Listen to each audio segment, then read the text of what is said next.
Hello children, welcome to AIMS India's online classes, biology session, transport in living beings, part 3. In the previous class, the means of transport in the plants we have been discussing, that is diffusion, facilitated diffusion and active transport. So in which we have completed the facilitated diffusion, which takes place along the concentration gradient, so which is a passive transport. Okay, and we also completed about the osmosis and plasmolysis. Okay, what is osmosis? It is a movement of solvent or water molecules from the region of their higher diffusion pressure or free energy to the region of their lower diffusion pressure or free energy across a semi-permeable membrane. Okay, it is called osmosis. It is of how many types? Two types, endoosmosis and exoosmosis. Endoosmosis means it is the osmotic entry of water into a cell, and exoosmosis means it is the osmotic withdrawal of water from a cell. Okay, and what is plasmolysis? The shrinkage of the protoplast of a cell from its cell wall under the influence of hypertonic solution is called plasmolysis. Okay, due to the withdrawal of water from the cytoplasm and the central vacuole of cell, the size of the protoplast reduces. So this is the first stage of plasmolysis. What is that? Limiting plasmolysis. And the second stage, incipient plasmolysis. The third and most important stage, the evident plasmolysis. And again, if you want to make the cell normal, endoosmosis has to occur. If the endoosmosis occur, what happens? That leads to deplasmolysis. The swelling of the plasmolyzed protoplast under the influence of hypotonic solution is called deplasmolysis. It is possible only immediately after the plasmolysis and shows endosmosis. Okay, absorption of water we are discussing now, how the water is absorbed by the plants. So means of transport, and the next important concept is imbibition. In the absorption of water, there are two pathways of water passages from the root hairs to the xylem inside the root, that we will discuss in the next slide, that is apoplast and symplast. So before going to that, let us know the phenomenon of imbibition. Imbibition, it is a special type of diffusion which includes the absorption of water by solids called colloids, resulting in enormous increase in volume. Okay, imbibition is the phenomenon of adsorption of water or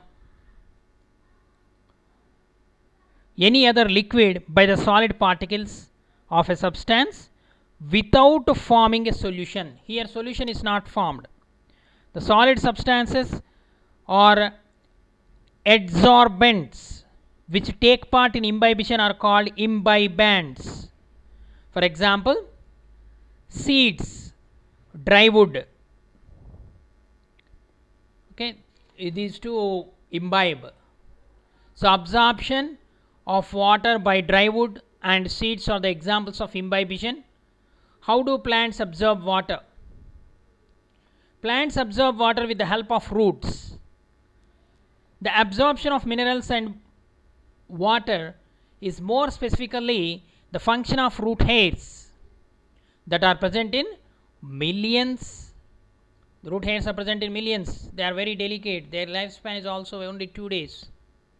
At the tip of the root they are present, at the root maturation region. These hairs are thin walled, slender extensions that increase the surface of absorption. Okay. So for example, breaking of a seed coat in the germinating seeds is due to the greater imbibitional swelling of the seed kernel, starch and protein. As compared to seed coverings, cellulose, seedling is able to come out of soil due to the development of imbibition pressure. Okay, when you sow a seed in the soil and cover with soil and pour water, the seed first undergo imbibition. Okay, sometimes in your house, jamming of wooden frames during rains is caused by swelling of the wood, that is due to imbibition. Doors will not be shut properly because of the increase in the size of the wood due to imbibition. Okay. So here imbibition experiment, simple experiment to know the imbibition. Take a handful of seeds in a beaker, pour water, take dry seeds and pour water, and see after a few hours the seeds will swollen seeds will bulge in size due to imbibition. Okay, and those seeds, if you sow in the soil, it germinates to produce the plant or seedling, we can say. Next, how do plants absorb water? Once the water is absorbed by the root hairs, it moves deeper in the root layer via two different pathways. What are those two different pathways? That is apoplast pathway and symplast pathway. Listen carefully, children. Apoplast, symplast. The apoplast pathway is the condition when water takes the root from cell wall to cell wall and not entering the cytoplasm of any point of time, only cell wall to cell wall movement. This is the condition for apoplast. On the other hand, symplast pathway is the pathway where water moves between cytoplasm of adjacent cells. Okay, so the only concept we are dealing here, apoplast and symplast. See the image. So here in this image, cell wall to cell wall is the apoplast, and between the cytoplasm of adjacent cells is the symplast. Apoplast, cell wall to cell wall. So here the red color arrow mark or direction shows the apoplast through cell wall, whereas symplast pathway through cytoplasm of adjacent cells. So this is the concept. So here if you take plant cell, the plant cell is externally covered by means of cell wall, then cell membrane, okay, and vacuole is present. This is the indication of plant cell, a big vacuole a mature plant cell possesses. So plasma desmata is the part of cell wall which helps in attaching the adjacent cells. Okay, if a tissue means group of cells, so in a plant tissue you can observe this plasma desmata, cell to cell attachment, this plasma desmata help. Okay, in the apoplast you can see the red arrow mark. The movement of water takes place, the route from cell wall to cell wall. Here only cell wall.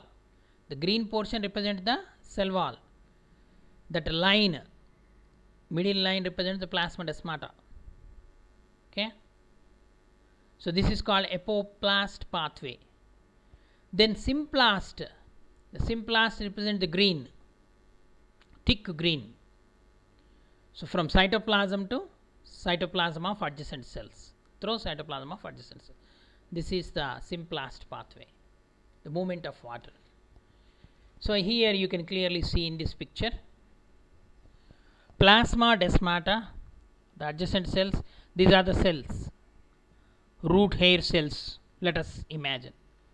So first epidermis, then cortex, then endodermis, then pericycle. These are the layers in the cross section you can see. Finally lead to vascular bundles, that is xylem and phloem. Okay. So here the green represents the symplast pathway through the cytoplasm. From epidermis enters into the cortex, enters into the endodermis, and finally pericycle, then xylem. And if you take the apoplast only through cell walls, the movement of the water takes place and finally reach the xylem. Okay, these are the Casparian strips, strong. Okay, this is the apoplast and symplast.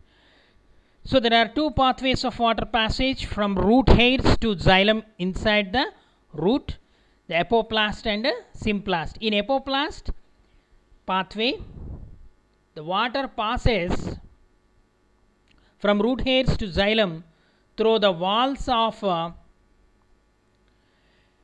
intervening cells without crossing any membrane or cytoplasm. Okay. In apoplast, here apoplast without crossing any, only through cell wall. Okay. Next, this apoplast provides the least resistance to the movement of water. It is interrupted by the presence of impermeable lignosuberin Casparian strips.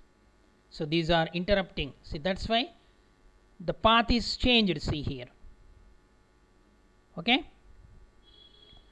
So Casparian strips in the walls of endodermal cells. Walls of endodermal cells.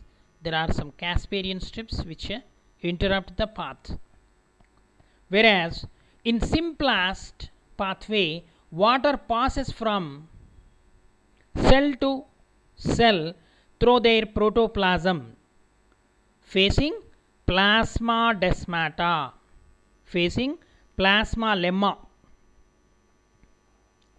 Protoplasm facing plasma lemma. Plasma lemma means cell membrane, at least at one place, and is also called transmembrane pathway. This pathway is called transmembrane pathway. Transmembrane pathway.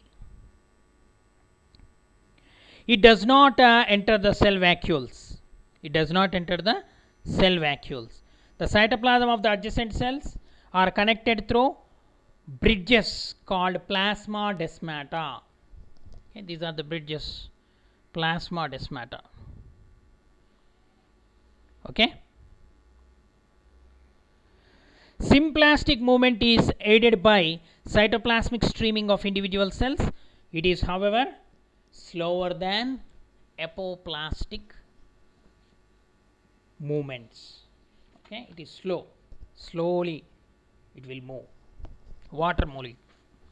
Okay, the movement of water takes place by two different pathways, apoplast and symplast. Apoplast means cell wall to cell wall, whereas symplast means cytoplasm of the adjacent cells. Movement takes place through the cytoplasm of adjacent cells.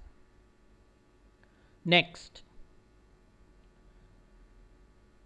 water movement up a plant. Water movement up a plant. It is called translocation of water. Water is moved, transported in various parts of the plants via different processes. It is important to understand if the transport is active or passive. Moreover, it is also the matter of concern that the water moves against gravity in the stem and from where this energy is achieved. How? The movement of water is taking place from roots to upper parts of the plant, whereas the gravitational force is pulling always down. Against the gravitational force, the movement of these water molecules and minerals taking place. How it is possible? The upward movement of water with dissolved minerals, sap, from roots towards the tips of the stem branches and their leaves, it is called ascent of sap. There are many theories have been put forward to explain the upward movement of water,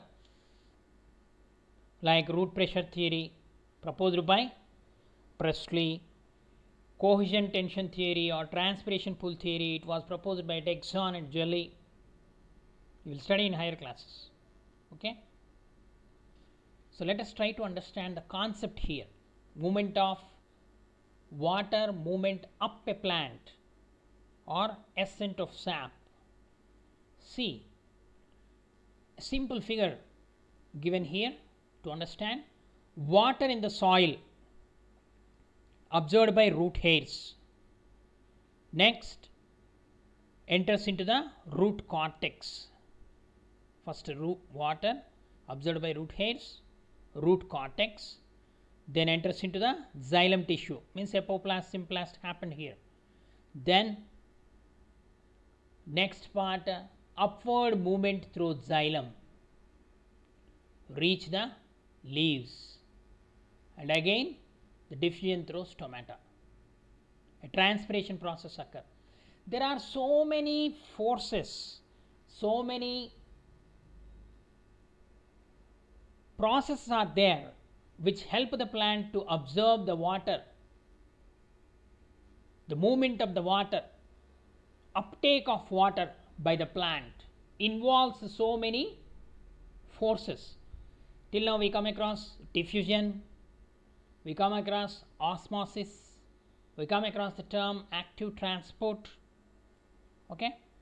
So some more definitions, some more concepts, some more phenomenon we are going to learn. Okay. Root pressure. The next important concept is root pressure. Root pressure is a positive pressure that develops in xylem sap of the roots of some plants and is a manifestation of active water absorption. Okay, this root pressure is more during rainy season. As different ions are transported in vascular tissues, means xylem and phloem, via active process, the pressure inside the xylem increases. This positive pressure is regarded as root pressure, and this pressure is responsible for pushing up water to the small heights in the stem. Okay. The root pressure provides only modest push but does not play an integral role in water movement in case of tall trees. That means in small plants the root pressure is sufficient. In simple terms, what is root pressure? The pressure with which the water absorbed by root hairs is called root pressure. Okay, here water absorbed by root hairs, you see in this image, water absorbed by root hairs, the root pressure is created. So the capillary movement, the pressure, the water lost by transpiration, the continuous water column is maintained here. Okay. So this root pressure is sufficient in small plants like herbs, to some extent some shrubs. But along with root pressure, some other also involved in the higher plants. Okay, the root pressure is maximum during rainy season in tropical region and spring season in temperate zone. It is retarded or absent under conditions of starvation, low temperature, drought, and reduced availability of oxygen. These are all the factors which affect the root pressure. Okay. Only in herbaceous plants it is possible. In tall trees, the magnitude of pressure developed is too small to push the water to the upper portion, the apical region. Okay. So root pressure By means of root pressure, these small plants, herbaceous plants, the movement of uptake of water takes place. Next, transpiration. In tall trees, this is the main. The greatest contribution of root pressure is to re-establish two chain of water molecules in the xylem that results in transpiration, and thus the transpiration pull is the root cause of water movement in the tall trees. Okay, what is transpiration? The process of evaporation of excess of water through the stomata of leaves is called transpiration. Okay, the water which we pour to the plant, only 2% is utilized, the remaining 98% of water is transpired. Transpiration pull. Plants do not have any circulatory system, but the flow of water upwards via xylem is achieved by fairly high rates, and that is up to 15 meters per hour, the movement of water. Okay, according to the researchers, water is pulled through the plant, and this driving force is transpiration from the leaves. It is termed as cohesion tension transpiration pull model of water transport. Okay, Dixon and Joly, it was proposed by. In 1894, this theory was proposed. Cohesion tension or transpiration pull theory. So let us briefly discuss that also. In our higher classes you are going to learn. So water absorbed by root hairs through capillary movement, suction pressure, it reaches the leaves, and water is evaporated by process of transpiration, so that the continuous water column is maintained. Okay, transpiration pull it is called. So according to this theory, Dixon and Joly theory or cohesion tension theory, there is a continuous column of water from root through the stem and into the leaves. Water molecules remain attached to one another by a strong mutual force of attraction called cohesion force. There are two forces are there, cohesion force and adhesion force. What is cohesion force? It is a strong mutual force of attraction, and this is due to the hydrogen bonds formed amongst adjacent water molecules. You know, H2O, some hydrogen bonds are present in the water molecule. There is another force called adhesion force. This adhesion force is between the walls of xylem tracheids or tracheary elements and water molecules. Okay, due to the chemical composition of the xylem tracheids, water molecules are attached to that. Okay, it produces surface tension, so that counts for high capillary through tracheids and vessels. Okay, so this is cohesion tension theory or transpiration pull theory. There are two forces, one is cohesion force, second one is adhesion force. Okay, the cohesion force is due to the strong mutual forces of attraction in the water molecules, hydrogen bonds, whereas adhesion force, it is due to the chemical composition of the xylem vessels and xylem tracheids, okay, which will create a surface tension and a continuous water column is maintained. Next, transpiration completed. Now let us proceed to the transport in animals. What is actually the significance of transpiration also is very important. This it controls the rate of absorption of water from soil. It helps in absorption of mineral salts. It is responsible for ascent of sap. Transpiration is responsible for ascent of sap. It regulates the plant temperature by contributing to cooling of leaves and also surroundings. It protects the leaves from heat injury, particularly under conditions of high temperatures and intense sunlight. Okay, so that's why transpiration is also called necessary evil. It is regarded as necessary evil.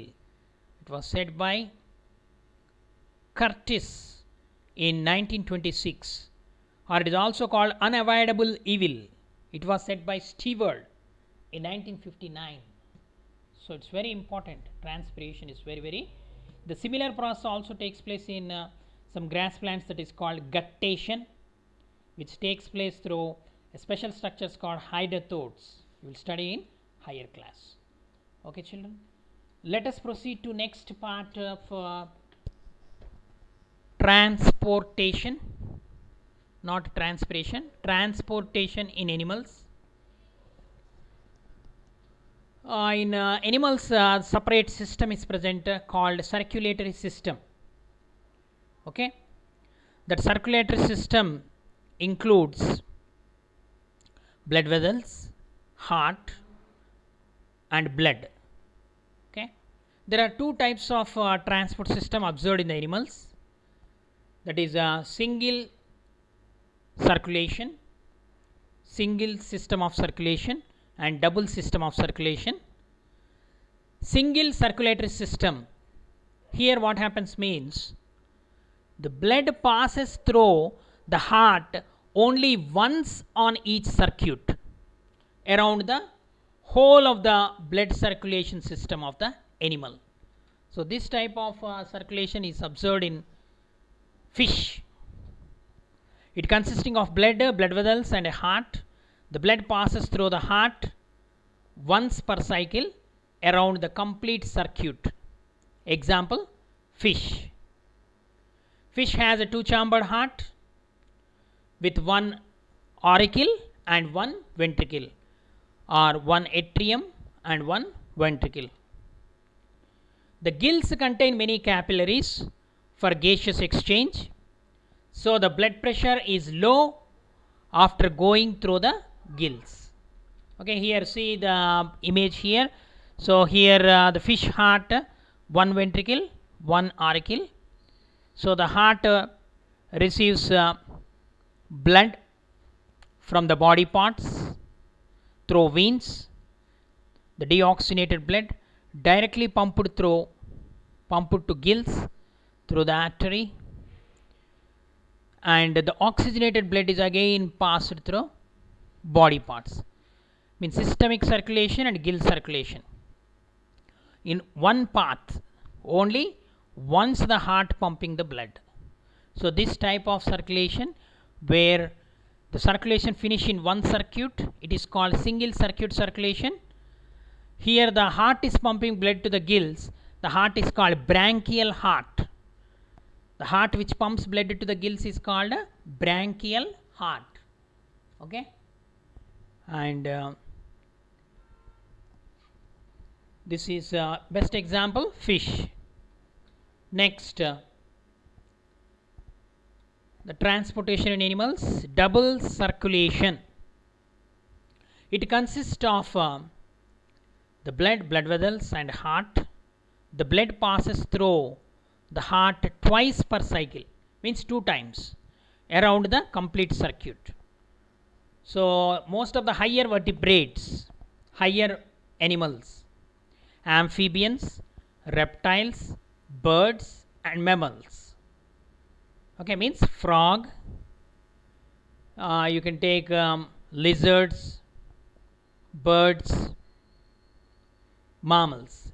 Means our circulation is also double circulation.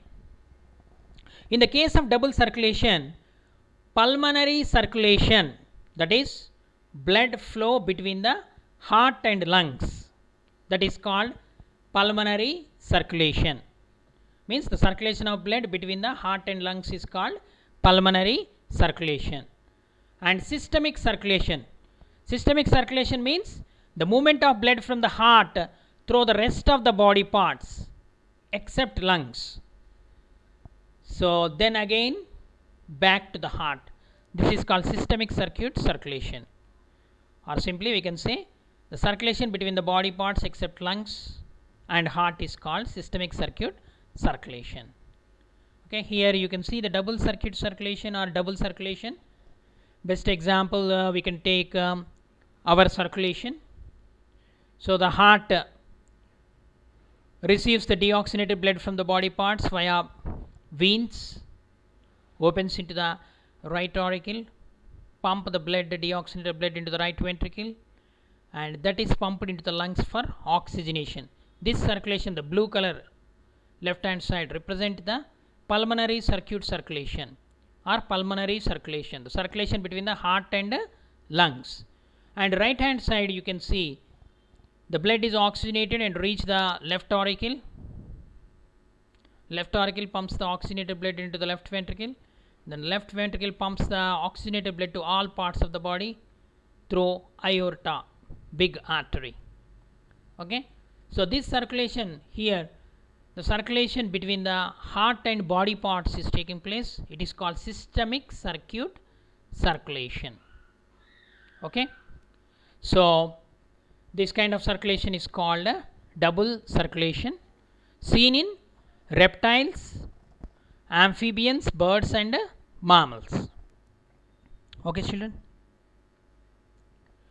hope you understood. Thank you for watching our video. Please subscribe our channel and press the bell icon for receiving latest updates.